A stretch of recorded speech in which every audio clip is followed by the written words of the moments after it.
Battery তো আমরা সবাই ব্যবহার করে থাকি, কিন্তু যখন ব্যাটারি প্যাক বানানোর কথা আসে তখন আমাদের শেষ ভরসা হয় সোল্ডারিং আয়রন।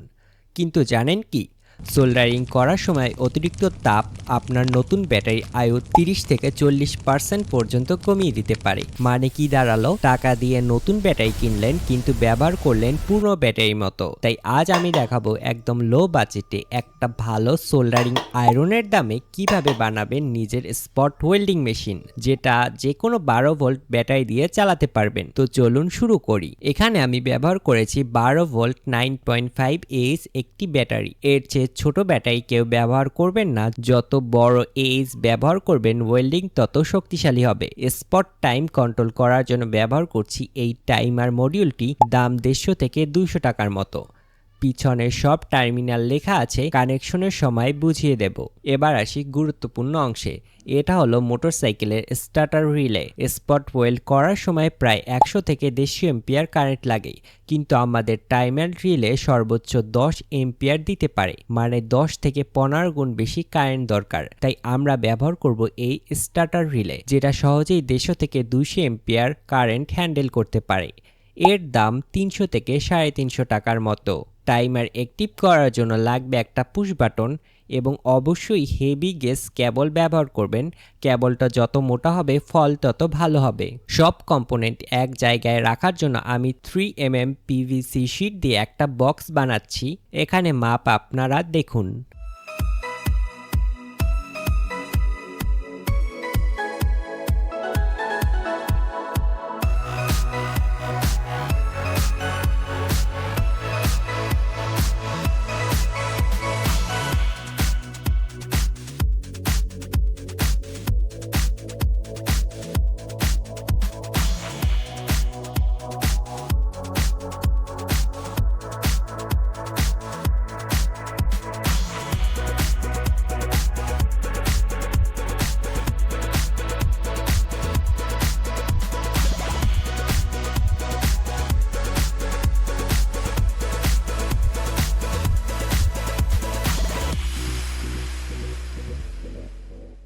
স্টার্টার রিলে বসানোর জন্য বক্সে একটা ছিদ্র করে নিলাম।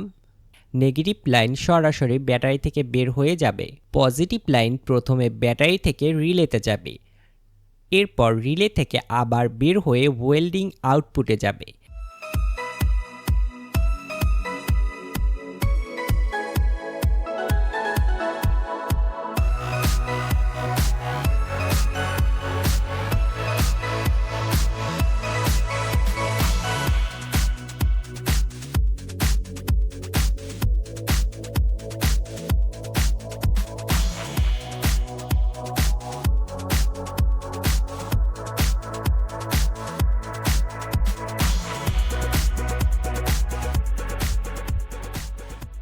এখন টাইমার মডিউলের ওয়্যারিং। এখানে একটু মনোযোগ দিন। মডিউলের দুইটা সেকশন আছে, একটা ইনপুট সেকশন, অন্যটা আউটপুট সেকশন। এখানে আমরা 12 ভোল্ট ইনপুট দেব।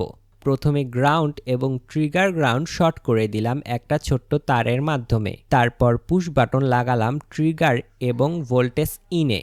একটা গুরুত্বপূর্ণ বিষয়, ওয়েল্ডিং করার সময় ব্যাটারি ভোল্টেজ অনেক নিচে নেমে যায়, তখন ওই লো ভোল্টেজ দিয়ে টাইমার আর রিলে কয়েল ঠিকমতো চলবে না। তাই আমি আলাদা একটা ডিসি ফিমেল সকেট বসালাম। এখন চাইলে বাইরে থেকে 12 ভোল্ট ব্যাটারি বা চার্জার দিয়ে কন্ট্রোল সেকশন চালাতে পারবেন। এখানে ওয়্যারিং ডায়াগ্রাম দিয়ে দিলাম, আপনারা স্ক্রিনশট নিয়ে নিতে পারেন। এখন টাইমার প্রোগ্রাম করব। এই টাইমারে অনেক প্রোগ্রাম আছে, আপনারা চাইলে কমেন্টে জানাবেন, আলাদা বিস্তারিত ভিডিও বানাবো। এখানে শুধু আমাদের প্রয়োজনীয় সেটিং করব। 12 ভোল্ট সাপ্লাই দিলাম, set button 3 second long press করলাম, ডিসপ্লেতে আসলো P1.1। আবার সেট বাটন চাপলাম, ওপি মানে ওপেন লুপ মুডে ঢুকলাম। আবার সেট বাটন চাপলাম, টাইম সেটিংয়ে ঢুকলাম। এখানে 1 সেকেন্ড সেট করা আছে, আমরা সেট করব 0.2 সেকেন্ড। ডাউন বাটন চাপতে থাকুন যতক্ষণ না 0.2 সেকেন্ড আসে। তারপর সেট বাটন লং প্রেস করলে সেটিং সেভ হয়ে যাবে। এখন পুশ বাটন চাপলে রিলে 0.2 সেকেন্ডের জন্য অ্যাক্টিভ হচ্ছে, মানে সব কানেকশন সফলভাবে করা হয়ে গেছে। এখন বানাচ্ছি ওয়েল্ডিং হেড। এখানে সবাই নিজের মতো ডিজাইন করতে পারেন, আমি আমার মতো ডিজাইন করে নিচ্ছি।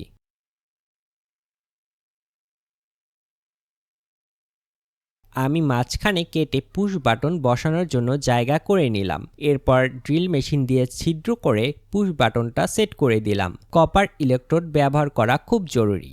আমি অন্য মেটেরিয়াল দিয়ে চেষ্টা করেছি, কাজ করেনি।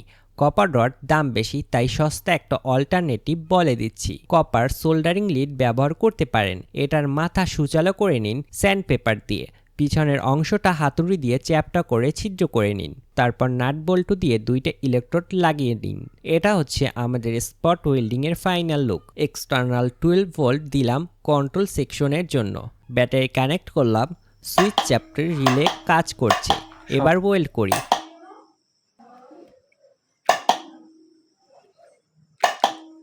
দেখতে পাচ্ছেন নিকেল স্ট্রিপ একদম ফিউজ হয়ে গেছে।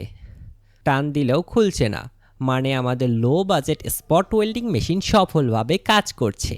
ভিডিও থেকে যদি কিছু শিখে থাকেন তাহলে অবশ্যই চ্যানেলটা সাবস্ক্রাইব করে রাখুন। কমেন্টে জানান কে কে এই স্পট ওয়েল্ডিং মেশিন বানাতে চাচ্ছেন, আর কমেন্টে জানান টাইমার মডিউলের বিস্তারিত প্রোগ্রামিং ভিডিও চান কিনা। দেখা হবে পরে কোনো ভিডিওতে, ততদিন পর্যন্ত আল্লাহ হাফেজ।